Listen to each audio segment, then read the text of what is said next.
Hello everyone, I hope that you're all doing well. I hope that you've had a good start to your new year. Today I'm going to be showing you how I create these watercolor feathers with my TomBow brush pens.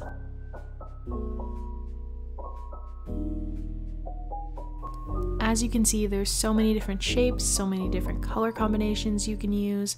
So without further ado, let's get started.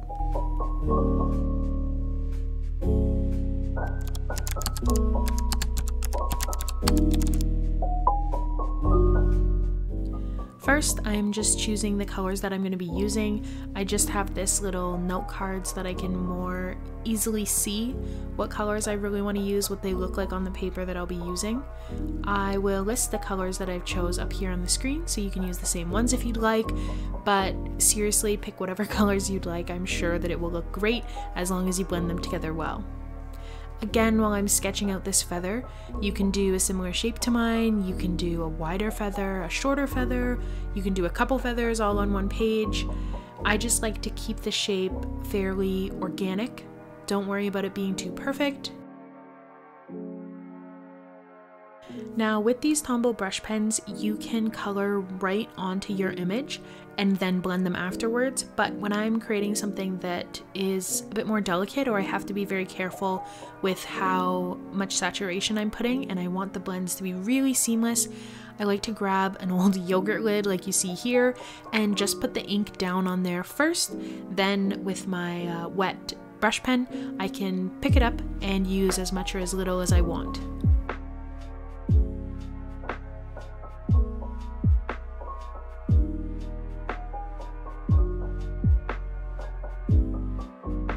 Now this is real time, me adding the color to the feather. You can see it's not a quick process, don't feel like you need to rush it, but I'm going to speed this up along for you guys so that we're not here forever.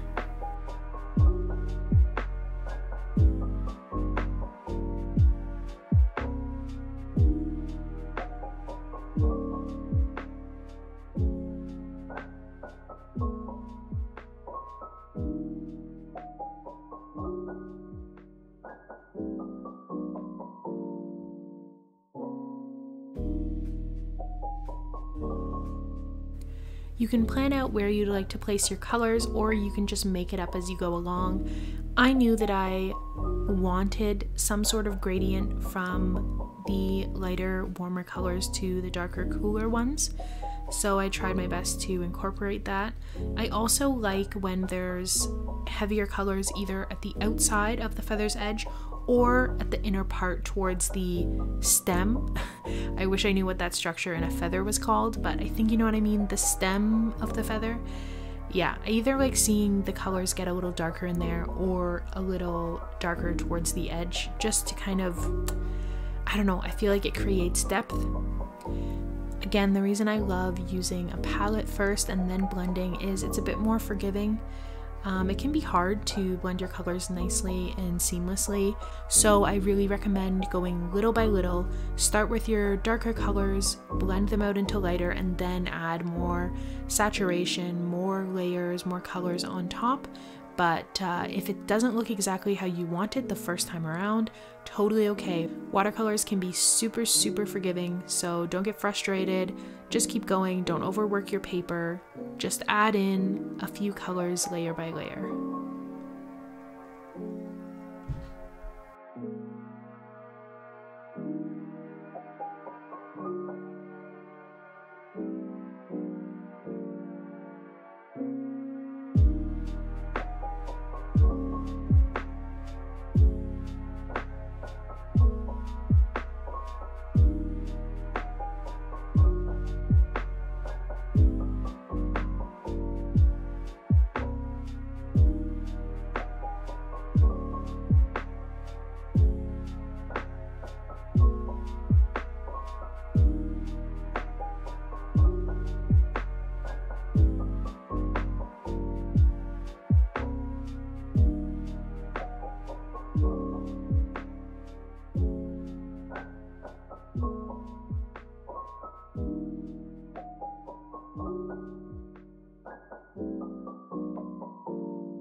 Once I'm done blending out my colors, I'm going to grab this Copic multi-liner pen and outline all around the edges.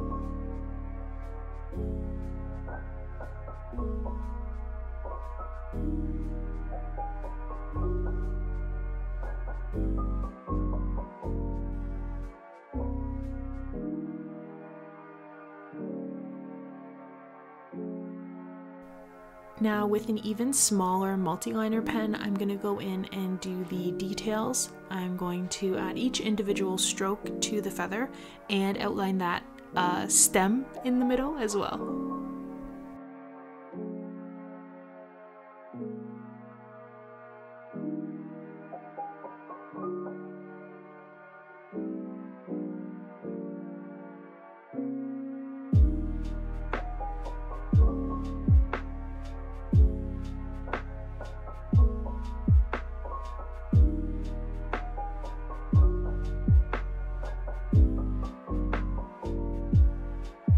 I'd love to hear from you down below if there's any ideas that you have for something I can create with this combination of the brush pens and the line art.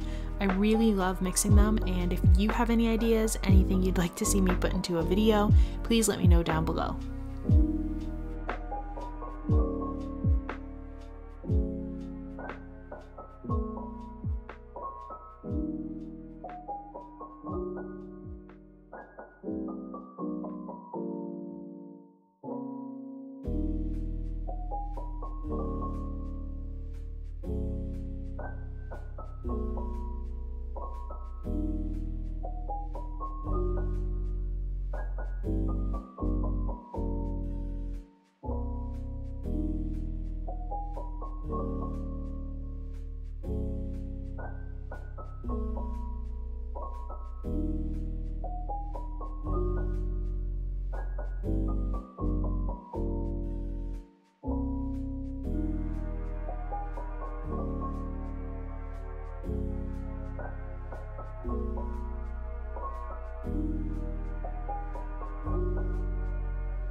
After finishing up adding in as many details as possible with my pen, I'm just going to erase the original pencil lines that I had there before.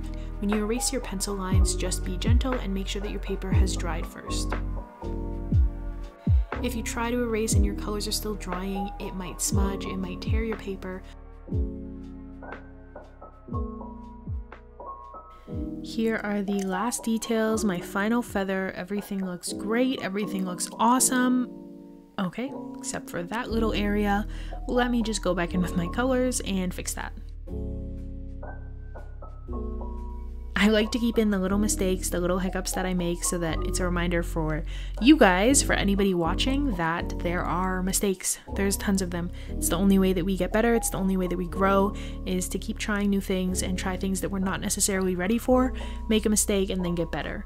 Of course, this little spot is very inconsequential, but it's still important to see that even myself putting out videos and putting myself out there, I'm not perfect. I'm not doing everything right, and yeah, I like to keep those moments in here.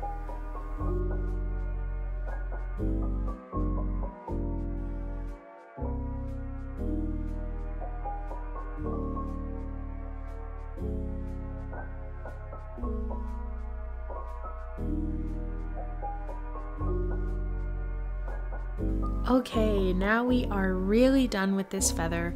I hope that you guys enjoyed. I hope that you were able to create something alongside me. As I said, there's so many color combinations and shapes that you can make.